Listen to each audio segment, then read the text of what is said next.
Hello, it's been a bit slow coming, but spring is finally here and I love it. And we're going to be sharing it as ever with real people in their real gardens. This week, Carol Klein is talking birds and bees with Adrian and Debbie. Like that. Elegant. Yeah. Anne-Marie Powell is with Lisa on a spring shopping binge. And I'm doing some seasonal sewing with Bryony Jacklin.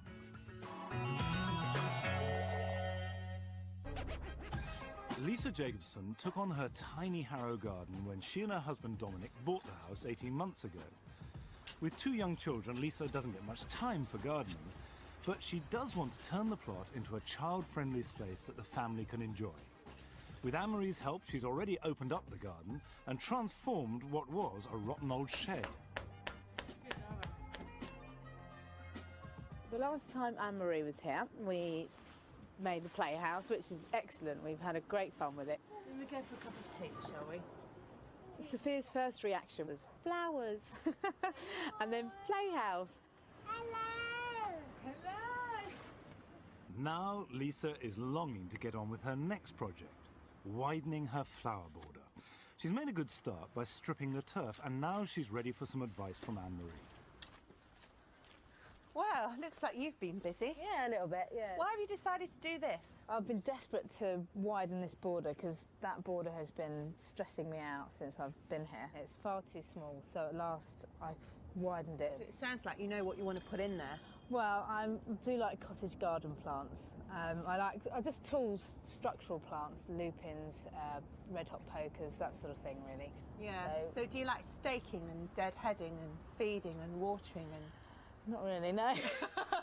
Yeah, I mean, that is a lot of work, actually, Yeah. to be honest. To keep it looking good, Yeah. you need to regularly feed it, Yeah. water it, make sure the plants are in tip-top condition. Yeah. You've got to really plant things that will do well in this border. And I mean, not today, but it usually is really bright when I come here, isn't it? Yeah, it's very, very hot. Maybe we should go for something more silver-leafed, you know, something that actually likes basking in these hot conditions. And, Yeah. you know, things that don't need looking after a lot, Yeah. you know. And Yeah. you can leave the seed heads on them and let the things grow and evolve, and all you need to do is split them Yeah. up when they get a bit big.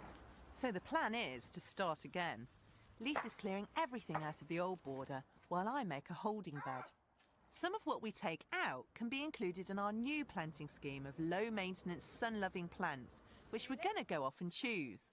So that's a keep. When the gardening gets tough, the girls go shopping. We're at the Royal Horticultural Society Spring Show. One of the many shows they hold throughout the year in their Westminster halls.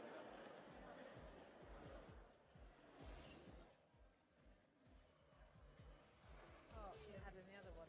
Yeah. I really like that one. It's all elegant like you, isn't it? Oh, very elegant. Swish and elegant. The idea is to have a good look around for the low maintenance plants we need that will fit in with our silvery colour scheme. Look, these are great, aren't they? A cottage garden. Look at these Artemisias, that's what we need, some of that sort of colour. Hello, we're sort of looking for a really sunny border, really, isn't it? In fact, Well, basically anywhere to about here on the display.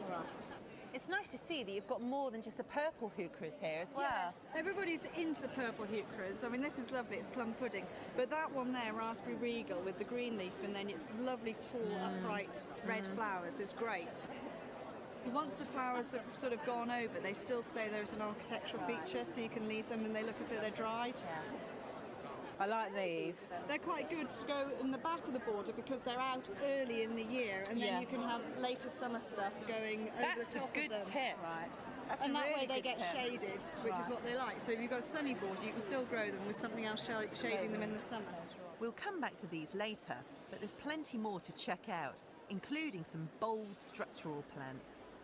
Oh, Lisa, look, this is what we want. Oh, I love that. These are your drama Really plants, nice, yeah. Sayonara carduncularis, or cardoon.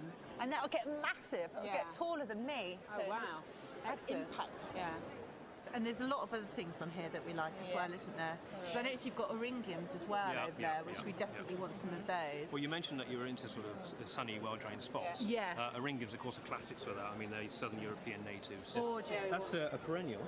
So perennials, do they come up every year or how does Yeah, that work? keep flowering. As long as you keep them well fed, they'll continue to show for years to come. So far, so good. But there's still a whole family of plants that's ideal for Lisa's dry conditions. So, we've got your architecture plants, haven't we, with the cynaras? Yeah. And we've got lots of fillers and some ground covers, but we need some texture. Grasses. And these, we've got to have them. There's loads of them. Yeah, that's beautiful. What do you Beautiful display. fancy? And I love the junkers, but I don't think No, it needs suitable, wet is it? ground. Yeah. Really This nice. is pretty, but again, we're It's not sure, quite are slow we? growing that, and Yeah. we're a bit impatient Yes. as to, aren't we? Quick and easy. I think these are brilliant. They don't even take These much ones? looking after Right. either. Yeah, I mean, this is Right. great. This is a Halictotrichum, which I can hardly say. And that one Colour that goes scheme, with our yeah. schemes, doesn't it? All the colours. Yeah. Decisions have been made. Now we just need to round them all up. Excellent. Any more? Cheers! Well, that's the last three. We're going to have to get a taxi. That's a big and afford one.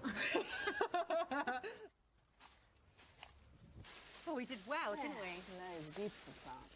But we've still got to get that soil prepared, haven't we? Yeah. Our sun-loving selection all need good drainage, so Lisa and I dig in plenty of pea gravel and compost to improve her rather heavy soil. So, can start laying the plants out. I think we'll put our big sort of drama focal point plants in first, and then we'll put all the other little ones around and about them. But we'll leave them in their pots because then we can shuffle them about until we're completely happy with how we've laid them out. Right, okay then. Yep. We've bought at least 3 of each plant, but rather than dotting them all over the place in a bitty way, we're placing them together in larger groups. I'm going to move everything away from this cynara here because it grows massive and it'll just Right. completely engulf everything else. I feel happy with that, do you? Yeah. I can't believe how many plants we've got actually. It's I'm good, quite isn't it? surprised. Right, let's get planting. Just a small handful of bone meal and a good drink of water is all that's needed now. Lisa's old border was too narrow and everything was struggling to survive. Now she's got the right combination of drought-resistant, sun-loving plants, which will pretty much look after themselves. I think that started you off. Yeah. So I'm going to leave you to this, Okay. and you'll enjoy it. Yeah. This is the nice job, isn't it? This is my last visit to Bryony Jacqueline's garden in North Norfolk, where we've been hard at work for the past 6 weeks. We've cleared and replanted her pond, added wildflowers to her driveway, and opened up her front garden with herbaceous borders and a new lawn. But I'm not the only one who's been lending a hand in the garden. Whenever possible, Bryony enlists the help of her children.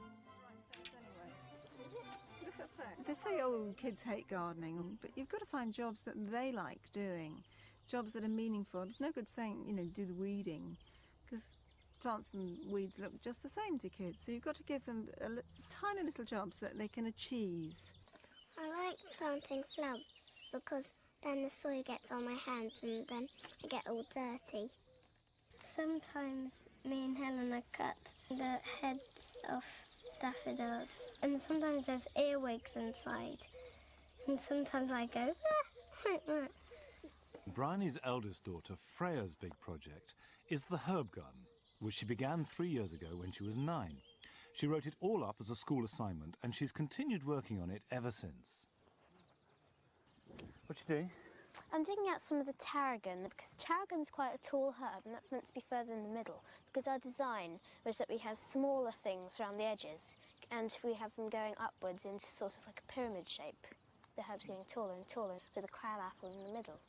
And tarragon spreads terribly, doesn't it? But I mean, this is an awful lot of herbs just for cooking. They're not all for cooking. We use some of them for helping cure colds and stuff. How do you use those? Well, with sage, you infuse it and use it as a throat gargle. Does it work? It works in about 10 minutes. The only remedy for Freya's herb garden is regular maintenance, as wild plants like tarragon self-seed and spread like weeds.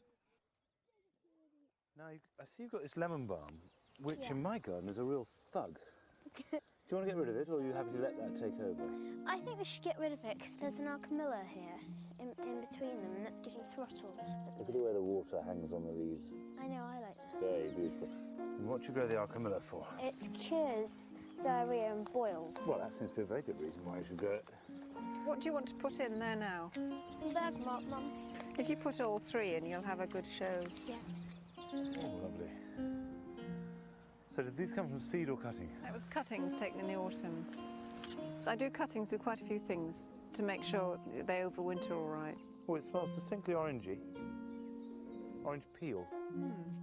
Used in olden times for relief of a trapped wind. You put it so nicely. Shall we put this mullein in, Freya? Yeah, about there, I think. Somewhere there. Well, these mulleins will go really, I mean, this will be up here, won't it? Yeah, fabulous plant. Yeah. Did you know that what the monks used to do, they grew lots of mullein and they cut it off at about there Yeah. and then they set light to it Why? to use as torches. You tried that? No! You could try it. I have. I tried that and it didn't work very well. I was really disappointed. And I got my children around and said, look, okay, here, this is what the monks did, lit the thing. Absolutely nothing happened. It didn't work at all. Unimpressed. They have so much natural oil in them, that's the idea, that you ignite the oil. Yeah. 3 weeks ago, Bryony and I began work on the roundel garden, which she designed herself in a series of concentric rings. We marked out the circles and tried them for size. Then we stripped off the turf and planted the centre circle with box. Now, to complete the formal design, Bryony wants to plant up 4 additional beds in a totally different style. So you've taken all the turf off then? Yeah, and actually the topsoil as well. Slightly different method this time. I thought it was going to be easier, but it wasn't. I rotivated it, loosened the top, and then took it all off. So you've got, as a result, very little topsoil, Yeah, rough old subsoil yeah, I've really reduced the fertility. for these wildflowers. Yeah. Now, this is going to be in complete contrast to the roundel garden. So what I'm looking for is a complete difference in texture. I've been potting up weeds. You've got buttercup, which I dig up by the barrowload and throw away. Well, you know, weeds are just misplaced Herb plants. Robert. Herb Robert. Which in our London garden just grew everywhere. Yeah. We just set them out on the top. If we run out, I've got a few more up at the house. While gardeners all over the country are trying to get rid of their weeds, Bryony wants 4 beds full of them. This will provide a striking change to the lawn for anyone going up the drive. Okay. I think that's good enough for sowing, don't you? Oh, it looks good. Let's have a look at the seed mix. So that's the quantity. For 1 square metre, it's 3 grams. And what's in it? Oh, all sorts. Basically the weeds we've got here, so it's meadow cranesbill, feverfew, meadow buttercup, that kind of thing. You've got the stand there. Is that just simply to make it go further? Yeah, so we can see where we've been, really, like a carrier. I'll mix that in with that. Trying to waste a precious seed. No, absolutely not. Go on, Just you for do it it, then? you do it. I'll watch. I'd keep it really low, yeah. Within a few weeks, these seeds will have germinated, and by July, Bryony will have a remarkable new garden feature. Well, I hope to come and see it, because I shan't be back before then, that's for certain. Can't take the pace. Well, you're such a hard taskmaster. But I do want to come back and see this garden later. Good. There'll be lots to see, lots of changes. After the break, Carol Klein is back in Devon, talking about the sex lives of fruit trees with Adrian and Debbie.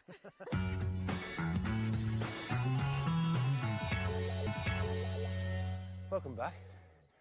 Now, at this time of year, everybody's cutting their grass like mad, and there is a temptation just to ditch the grass cuttings, because when you put them on the compost heap, they turn into a horrible green slime, no use to anybody, which is a waste, because if you add straw, which is ideal, about 50-50, and just fork it all in, and that'll turn into good, lovely, rich compost. If you can't get straw, try using cardboard. I've been doing this the last year, and it does work really well. You just scrumple it up, put the grass directly on top of it, and then build the heap up like that. You can also use paper, but when you do so, you must scrumple up each individual sheet, which can be a bit of a pain. Put the grass cuttings on top of that, leave it for about a year, as part of your general compost heap, and all that goodness can then go back into the garden. Now, Carol Klein is back in Devon, visiting the off-duty police officers, Adrian and Debbie. Adrian and Debbie Taylor are exceptionally hard workers. They both have to cope with demanding jobs, as well as looking after baby Emily, but that doesn't stop them spending every spare moment in their garden. Okay. Yeah. Last time Carol was here, they cleared the stream at the bottom of their garden and made a start planting up the bank above it with wild flowers. Since then, Adrian, the eternal bargain hunter, has added his own special touch. We wanted to show you what we've been doing since you were last here. Yeah. What next, honestly? It was a case of compromise. I wanted real ducks, and Debbie didn't want any ducks. So. We've got plastic ones instead. Oh, look at that. You daft bear. But look at that bank, how much you've done. It looks lovely, doesn't it? Those forget-me-nots are just beautiful. Isn't that lovely, that combination of blue and yellow? So what we're going to do today then? We need your advice about the orchard today. Yeah? We've got some squirrels up there as well. What, plastic ones? Yeah, I've got a job lot. This is the orchard. It is. Yeah. It's more of like a mixed woodland really, because we've sort of picked trees up sort of willy-nilly. Yes, and put one on each corner. They're very dotty, aren't they? I mean, I can see a meagre cherry, a little pear, and 2 damn great big aces. They were a bargain. They were a bargain. Yeah, well, I mean, they're beautiful trees, but they're just not suitable for an orchard, are they? They're going to grow immense. And I think, really, if you're going to turn this into a proper orchard, you've got to do a lot of careful thinking and probably take some very drastic action. Yeah. I think I know just the place. Well, great. Lead on. I'm taking Adrian and Debbie to Rosenmoor, 35 acres in North Devon and one of the most useful showcase gardens in the country. There's a wonderful variety of planting, including a collection of fruit trees, which is an inspiration for anyone planning an orchard. I really want you to have a look in here. Look. Oh, wow. It's part of a cottage garden, but it's a real orchard. And this is the sort of thing you could have too. Oh, yes, please. This gives you some ideas, doesn't it? And what about this underplanting? I know, isn't it gorgeous? Yeah. Look at those fritillaries, aren't they lovely? And they'd be absolutely perfect in your kind of conditions. They'll seed themselves everywhere. Oh, lovely. It's something I've always wanted. Yeah. The apples aren't flowering yet, but against a south-facing wall, there's a pear tree in full bloom. This is a fan-train pear. Isn't it beautiful? Look at all that blossom, it's incredible. Yeah. They're growing it against a wall because really pears don't like a cold, wet site. Right. You know, they need the back against something warm if they're growing in this part of the country. Right. So, perhaps not pears in your garden. I mean, apples are going to do tremendously well there, I think. But you're not going to be able to grow one on its own. They tend to be self-sterile, so they need different varieties around to make sure that pollination takes place. Otherwise, you don't get any fruit. Ah. So they need partners, really. Just like us. Yeah, except rather than 2, you need at least 3. I don't know what you think about that. We'll talk about that, don't we? What about self-pollinating ones? Well, they're all right, but they never give you a very good set. You never get as much fruit on them as you do if you've got cross-pollinators. Right. And the other thing you've got to take into consideration is how big your trees are going to grow. And if you look over there, can you see these funny knobbly bits here? Yeah. All apple and pear trees are grafted onto a rootstock, and it's the rootstock which determines the eventual size of the tree. We can't have anything too big because Debbie's only gets short, so... Thank you. Let's get a box to stand on when she goes picking her apples. I should say in your garden you want 3 different varieties on a sort of medium rootstock, because you've got plenty of room, but you don't want anything too ginormous. No. Now that we've seen how it's done at Rosemore, we're sending Adrian off to buy some apple trees, while Debbie and I take some drastic action on the orchard area back at home. To make way for Adrian's new purchases, we're digging up all of the existing trees, taking care to lift them with really good root balls. You've got it? Yep. Still in it. That's the last of them. Hi, I'm back. Hello. Hi. Let me introduce you to Katie, a new addition to the family. Is that the variety of apple? Yeah, variety of apple. Yeah? Where'd you meet her? Down the garden centre? Yeah, got 2 more in the car as well. Debbie finds a temporary home for the old trees, while Adrian and I unload everything he's bought. I've got Katie. Who've you got? I've got Discovery. And I'm Sunset. Oh, are you? That's the one that's a bit like a Cox's Orange Pippin, isn't it? Yeah, I've never had one, but apparently Coxes don't do very well down here, so a chap from the nursery said that this would be similar, but would do well in this climate. Right. And what rootstock are they on? It's a medium rootstock, so they shouldn't go too high, but they should all flower at the same time, so they should all pollinate one another. Right, and you should get a really good crop of apples. Yeah, let's hope so. So the first thing we want is a 3-foot hole. That's an absolute minimum, and we ought to skim off this turf first of all. Yeah. So if we just do it in slices, you need to keep this place completely clear of any sort of weed until your roots really get established. Right, I think what we need to do now is dig a whole lot of this out and mix it up with some of that proprietary planting mix we've got.